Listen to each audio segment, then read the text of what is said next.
Hello everyone! How you doing? Okay, so I don't know if you can tell, but I'm super excited to share with you my next guest interview. This super cool guy has done the most incredible artwork. Over the past 10 years, we've seen him go from Britain's Got Talent contestant all the way to where he is now, and he actually has his own book out now too. Lockdown definitely did not stop him from being extremely busy, and his work has been recognised all over the world. Please take a listen to my interview with the extremely talented and super lovely Nathan Wyburn. Amazing. So my first question for you is, where does your passion for art and creativity come from? I'm not really quite sure where the passion comes from. I think I realised I was quite good at art when I was in comprehensive school, choosing my GCSEs. I'd always drawn sort of like cartoons and stuff with my father, and I used to try and draw like his album covers and stuff like that.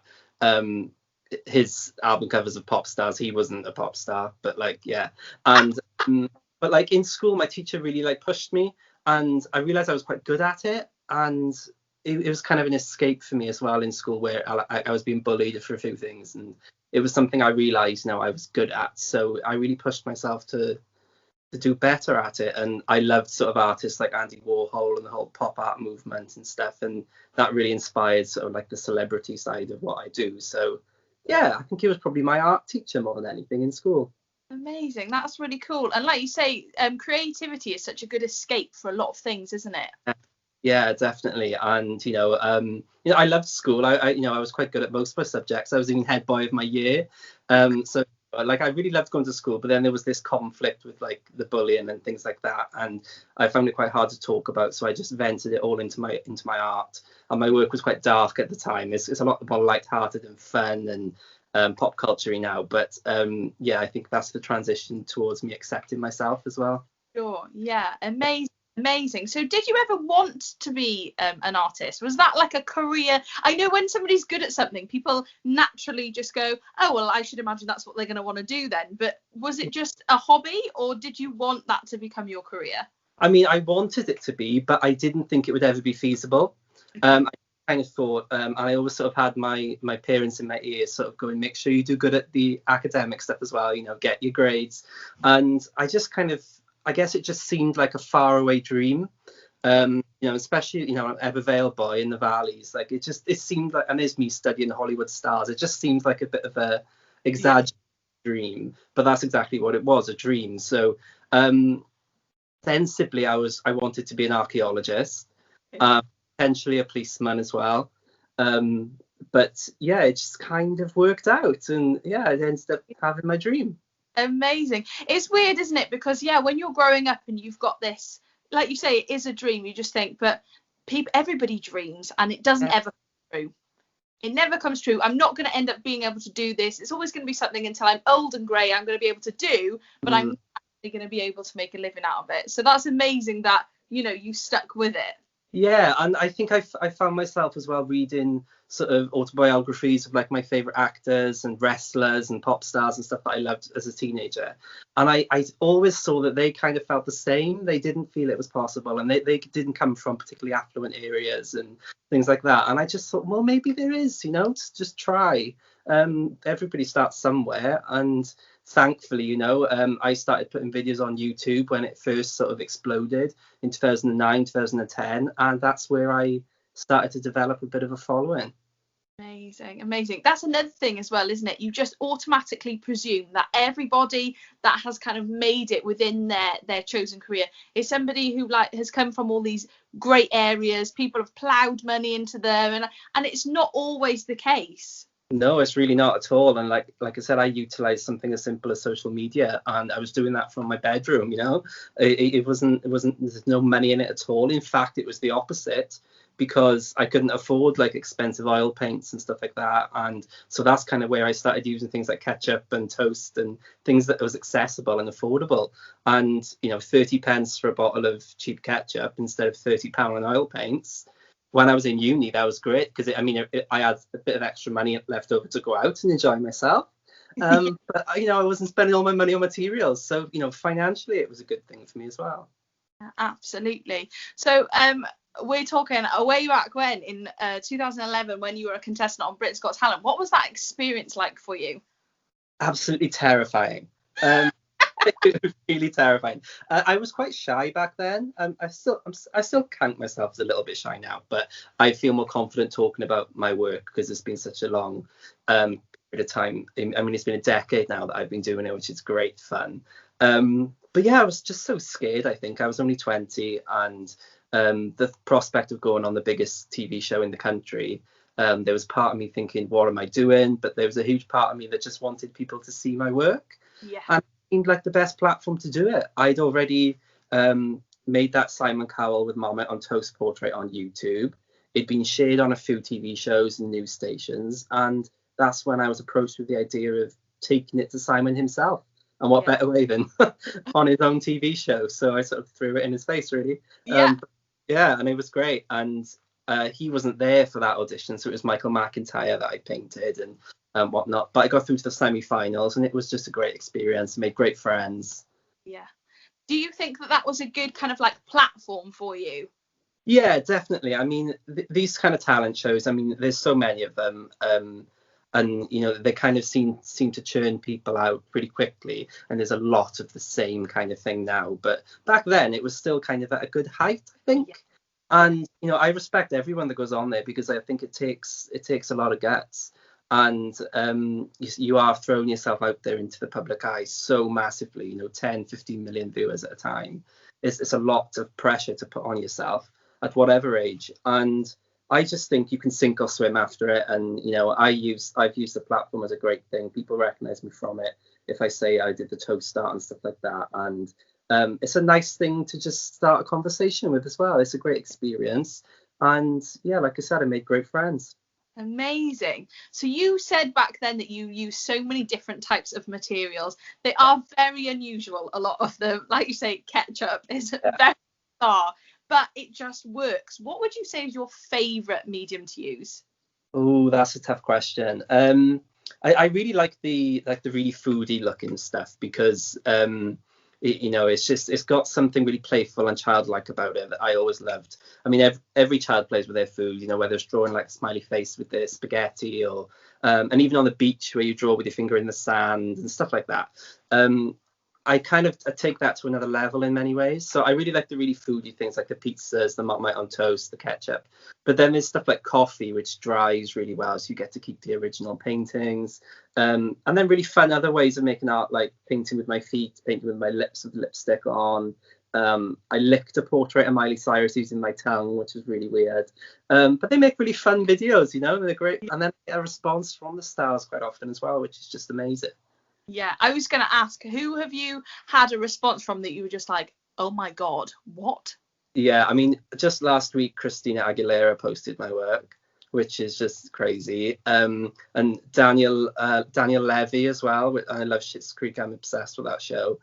He posted artwork I did of him using glasses, because he's just released a range of glasses. So I used loads of smashed up sunglasses and normal glasses to make his artwork. Very Art Attack style, you just get lots of stuff off the shelves and you turn it into this huge piece of work. And yeah, it's great fun. But probably my all-time favorite was Joanna Lumley. I think she was so receptive. I know, and I got to present her with it as well, and she was just so sweet. She didn't talk about herself at all. She just wanted to know about me, the artwork and everything. It was great. That's awesome. So if you could commission a piece of work for anyone in the world, who would you love to? That's really hard. I love the royal family. I've had a couple of brushes with them in the past and stuff. I've done one for Prince Charles, and he's probably going to be king, which is great to be able to say. But the Queen would be amazing. I'd love the Queen. Then I was a massive fan of Buffy the Vampire Slayer growing up. Me too. So it's probably Sarah Michelle Gellar. She's like my all-time favorite actress. So maybe something for her, like just so like that teenager in me could fulfill his dream. That'd be amazing. Yeah, absolutely. I know. I love that show too. I love it. You'll get there. You'll get there. I hope so. So what would you say, you've said about your favourite medium, what would you think is the hardest or most difficult thing that you've ever had to use? The hardest was probably snow. So making art in snow was quite tough because obviously, you can't control the weather. It was melting as I was like, playing with it, and it was like it had a mind of its own really. But I was scraping away at the snow to reveal like the ground underneath to try and get some sort of contrast for an image. And it took a lot of practice, but I got there in the end. I introduced a little bit of like spray paint to it as well. I made like some details. So I did Jon Snow from Game of Thrones in snow, Adele from Frozen in the snow, and stuff like that. So that's really good fun. And cat food. It was absolutely gross. It stank. Yeah. So for a completely different reason why it was difficult, that stank. So yeah. Oh, take my hat off to you. We've got cats, and just opening that packet, I mean, everyone in the house knows that is open. Yeah. And like big mounds of it as well. Oh, if I had a hat. Yeah, I mean, you suffer for your art, right? And I certainly did that day. Definitely. Oh my gosh. And what happens? I'm so intrigued. What happens with it, like when you finish with it? Because obviously, like, you can't give someone cat food, right? Yeah, I mean, that's that at the start of everything. I kind of found this quite difficult to deal with, but I've got used to it now. Is that they are perishable. I can't keep most of them. That's why I like the coffee and the lipstick and stuff, because they do dry. But it's kind of become part of my work, that the process of recording it being made and then knowing that it has a really short shelf life is kind of exciting for me now, and it's become really unique to what I do. Yeah. So I do just tend to, if they're just rubbish, they do get binned, but if they're able to be food recycled, they get recycled. When I lived back home in Evervale, we were near a farm, so I used to give the pigs and the horses all the leftovers. So like the trough would be full of like Simon Cowell's face or something. Like, it's a quirky way of recycling your work. Yeah, and usually get the food recycled, or if I mess up a piece along the way, I'll have a little nibble. Not the cat food, but like something else. Chocolate, sweets, lots of them. Yeah. So I was going to ask, that led very nicely onto my next question. How often does it just work out first time round? Quite often, actually. I think because I practice so hard at drawing and painting, it's kind of blending the same techniques but with different materials.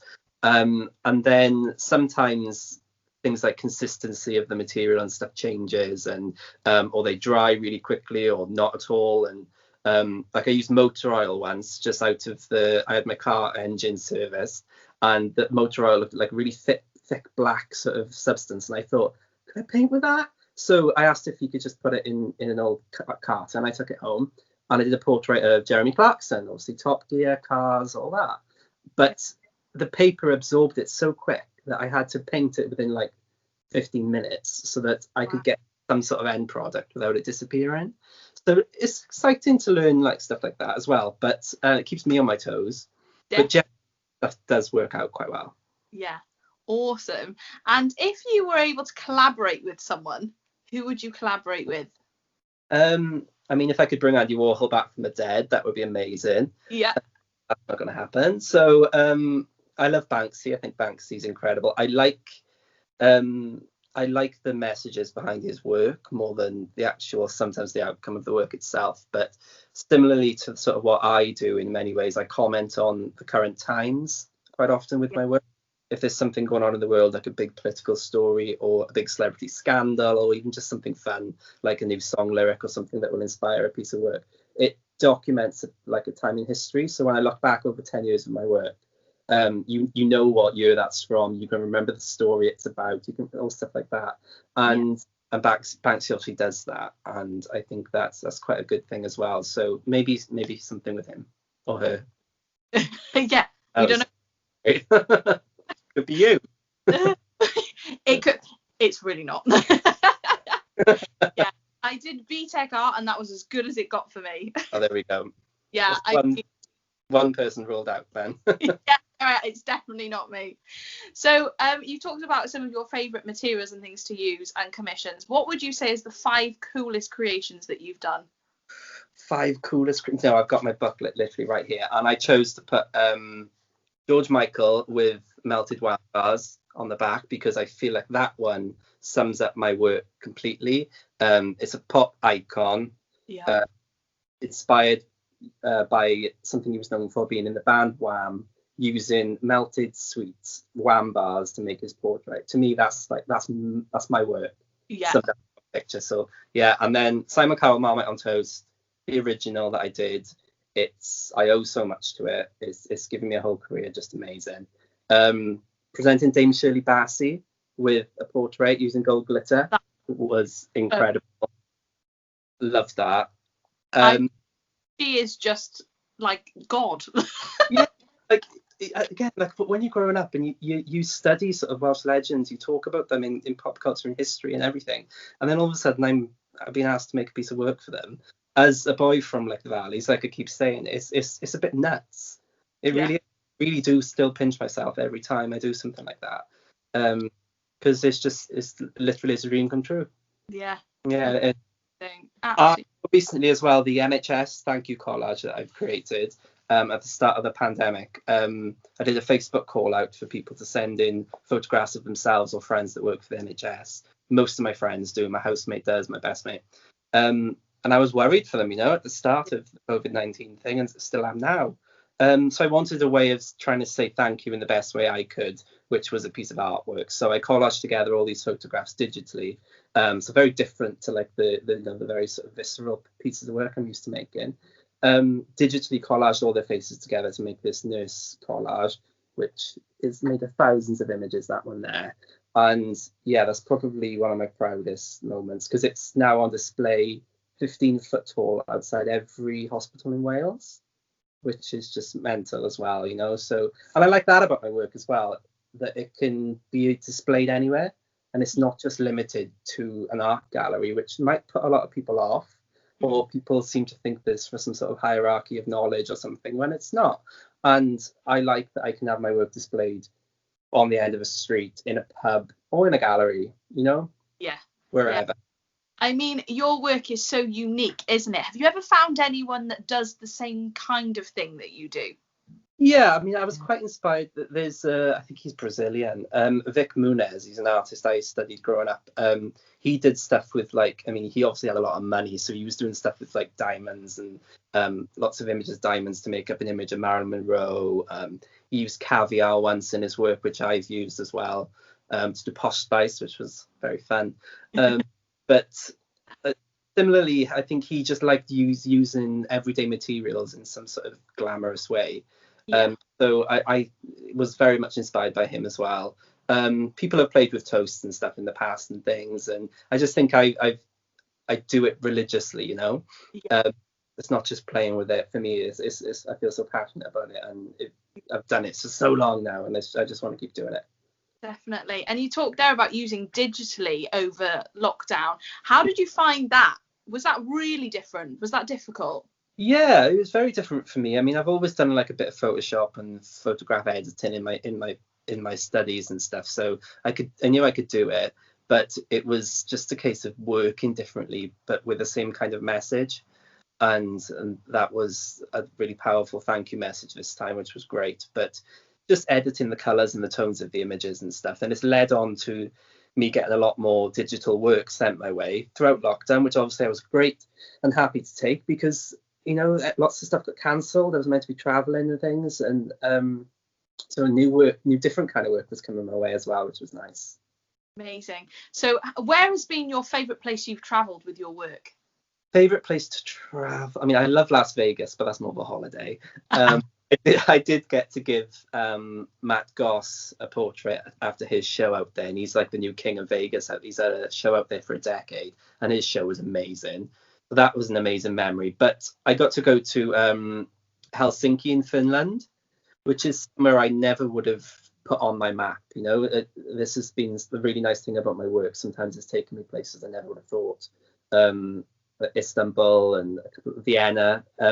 But Helsinki, I was asked by their biggest ketchup brand, it's called Felix Ketchup. They made a big glass container in the middle of their shopping centre, which I had to sit in for 10 days. I was allowed out to sleep, but I had to come back. And then I had to make as many portraits of like fans of the ketchup as possible. So they were faxing in all these pictures of like selfies people were taking. And I made 57 in the 10 days.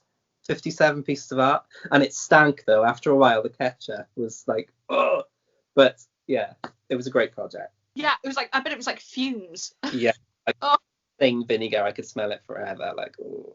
oh, I bet that put you up a little while. You were like, right, no more ketchup for a little bit. I want Oh, at least for a while now. I've had enough of Felix ketchup.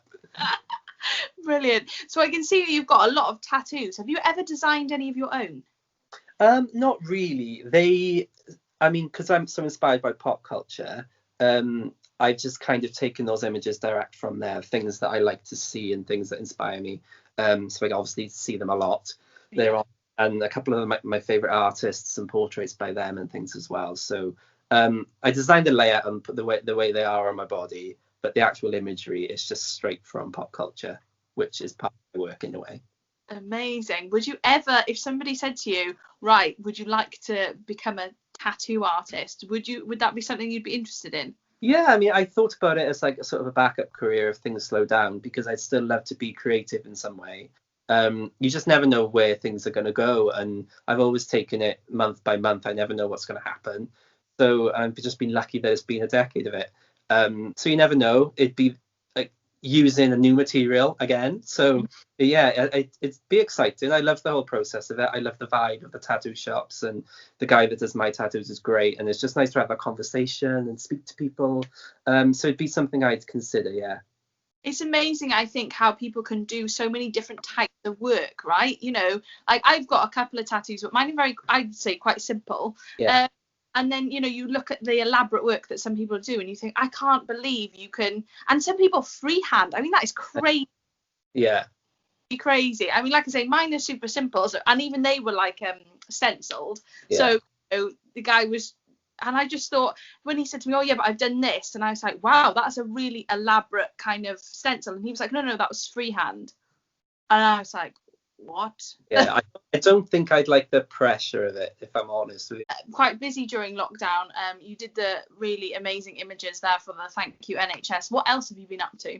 So I've just been keeping really busy in my studio. A job that I was meant to do in Australia with Nutella thankfully didn't get dropped, but obviously I couldn't travel out there, so I had to do lots of Nutella artwork in my studio, and then I was Skyping over onto their big TV shows, which was great. So like the Good Morning Australia and AMC and all stuff like that was great.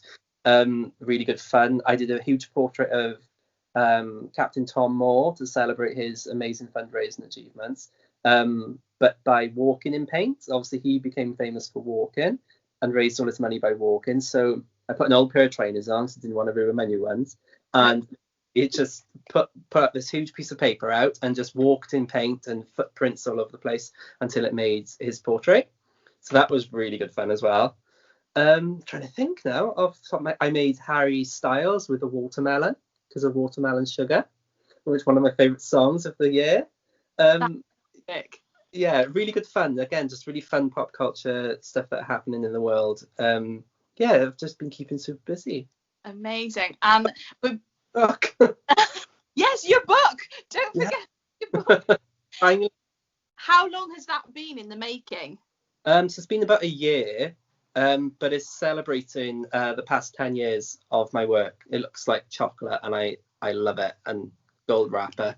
So the idea for the cover was sort of inspired by Charlie and Chocolate Factory, which is one of my favourite films growing up, and like that golden ticket moment where your dream comes true, and that's what this is to me. So celebrating 10 years of my work, it's 240 pages of full colour artwork. I think there's about 500 artworks in there, using all those different materials, which is really good fun. And yeah, it's available now, which is amazing. It's going well, and I finally got to release it after so many months of will I be able to, won't I be able to. Didn't get launched like I would have loved. Hopefully I can have a party in time, but yeah, any excuse to party, to be honest. Oh god, yeah, absolutely. Absolutely. So how heavily involved were you when you were doing your book? Very. So I approached my friend Craig, who is a photographer and designer, because he released a book a couple of years ago of his work, and he designed and pulled it all together, and I loved the way he did it. So I approached him to take over that side of everything with this. But I think every other like week we were messaging proofs of it back and forth, and I was deciding this is okay, this isn't, change the size of this, put this one next to this, all those decisions. Like I was so on the ball with it with him, and he's done an incredible job with it. Craig Kirkwood, his name is, and yeah, I'm really grateful to him. He's pulled 10 years of my work together better than I probably could have myself. So it's been nice to let somebody else have the reins of it as well. Yeah, I guess that's the thing. When you work kind of quite independently, you're Yeah. only relying upon yourself. So Yeah. then kind of think, oh, I need a bit of a hand. I guess, was it quite difficult to let the creative control go a little bit? Yeah, in a way. But then I think he was seeing things that I didn't see as well, because maybe I was too close to it. Yeah. And like I know the stories and everything behind every single one of those artworks, where I did it, why I did it, how big it was, what it was like. And maybe that was too much information to actually, for a designer to know, actually, no, this just works with this. Yeah. You can think more about it later. And I think we discussed stuff like that quite a lot. There were a lot of coffees, a lot of cups of tea, and yeah, even a very socially distanced meeting at the start of lockdown where he was at the other side of the church hall and I was shouting. I was like, I don't like that bit. No. Yeah, it was great. Amazing. So I'm going to ask you a quick fire round questions now. Nothing to do with what you do, but just first answer that comes into your head. Are you ready? Yeah. Okay. Tea or coffee? Tea.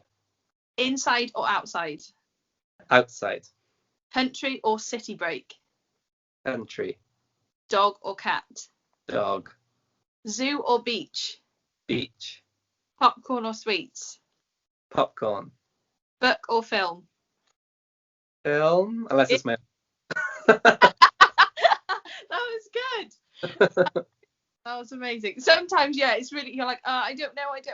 I tried to do it with someone the other day and he kept asking me, so like, popcorn as in like for a film or sweets? I was like, no, you just have to just answer. Like, it doesn't matter. I love it. And what would you say, like, because obviously you work with a lot of food and drink and things, is there anything that you work with that you actually detest eating or drinking? I don't think so, actually. I'm really not a fussy eater. I don't eat anything apart from cat food, so yeah, I've done all right. Have you ever been tempted to eat any of your work? Yeah, I mean, like when I do the pizzas and stuff like that, and I mean, it looks like whoever it's meant to be, the queen or whatever, but you still want to eat the queen's face, and it feels a bit odd. But yeah, it's really, and like I did this huge one of Albert Einstein using thousands of Smarties, and it took about a week to do, but by the end of it, I just wanted to eat all the damn Smarties. I was like, I want them all. I didn't, so and they were covered by the end of it. So. Yeah, probably not great to eat those ones. Pies, no. And my last question for you is, what is next for you? So as we like kind of coming out of lockdown, have you got any other projects lined up? Anything that you've got kind of on the horizon or that you've rebooked? Yeah, I'm going to be working a lot with Shelter Cymru, the charity. So I'll be doing lots of stuff to help raise awareness of those and what they do as a charity. So that's going to be a really exciting way for me to end the year and go into 2021. I'm still pushing for like the next big thing for me is like an Art Attack type TV show. That would be my dream. So you know, I've done the book, I've done everything I need to do this year now. So maybe next year, that's my big goal. I'm going to start pitching. I've tried pitching a few things before, but I'm going to really get on it this time. And I think that would be the dream, you know. Amazing. Yeah, because like you say, you know, Art Attack and stuff was so like current when we were younger. Like we used to always watch things like that. And because you've got something like really new and inventive, you know, that's something that's not very widely recognized. People don't do what you do. So I mean, that's such a cool idea. And also like you're, you know, giving kids that, you know, are watching, like you were watching, all this kind of like ammo to go, yeah, do it, you know. Yeah, exactly. Inspire people to think outside the box and not limit themselves to the norms of what society says in many ways, and especially with creativity, no matter what, whether it's performing arts or a visual art or anything. Absolutely. And it's great to know when somebody says to you, well, you must get letters and emails and stuff, and somebody says, you know, my child has seen what you do and it's really kind of pushed them to try something different. Or you know, my kitchen looks like a bomb's gone off because my kids decided to use ketchup everywhere. And I bet you do. I bet you get thanks from kids, but not so many thanks from parents. No, abusive emails. No. Brilliant. But that's amazing that you can do that you can inspire other people to do it. Yeah, and it means a lot. I go to schools quite often as well and do little tutorials and stuff. And because I can remember being in school and we'd have careers advisors come in and it'd always be sort of maybe the stuffy subjects. And I remember thinking, well, where's the actors, where's the singers, where's the creative stuff? And we never really had that. So I, try to do that as much as I can just to show that you can. Yeah, it's amazing as well when I have children say to me, like when I arrange for people to come in and work with the kids, they're like, oh, this is brilliant, this is great, we don't get this in school. As a performing arts school, I try really hard for us to get loads of different types of people in, because I didn't either. And I see the kids are like, yeah, I bet you had all this, and I'm like, well, I didn't either actually. So it's always nice when people, I see it as like giving back a little bit, giving it to the next generation on. Yeah, definitely. And we all know that the arts get the first cut if there's something to go. So we've got to keep fighting and pushing as much as we can. And I think we've seen it with the theatres throughout this pandemic and stuff and everything. So yeah, we got to keep fighting for that. Absolutely. Would you ever consider doing, it's just popped into my head, not even a question I thought about, would you ever consider doing collaborating with maybe a group of people to create art? Have you ever done that? Yeah, I mean, I'd love it. I mean, when I go into schools, I usually get the kids to have a go at making a section of a piece of work each, and then it comes together like a massive jigsaw. So that's really fun, and it encourages them to talk to each other and sort of team building as well in groups. I did a car insurance team building thing before, which was really fun. And people in the office had never spoke to each other because they work the other side of this massive call center and stuff like that. So it does work in many ways. I'd love to do something maybe a bit more theatrical, maybe on stage with people and stuff like that. But yeah, there's lots of ideas. I never limit myself to what I can do. Amazing. Well, your work is absolutely fantastic, and I really thank you so much for chatting with me today. I've really enjoyed it. Fab stuff. So what I'll do is I'll send you the link when it goes up on the channel, and yeah, we'll keep in touch. You'll have to come down. The kids would love it. Yeah, I'd love to. Amazing. Fab. Well, take care of yourself, and I'll speak to you soon. I will. Thank you, Jen. Bye. Bye. Bye. What a guy, and what incredible work. Just can't fathom how you can make something so beautiful and unique and ornate and accurate from tea and soil and lipstick. Incredible. Thank you so much, Nathan, and all the best of luck with your new book. I'm still going. Lots more guests still to come. Thank you so much for all of your kindness and support. Take care, and I'll see you soon.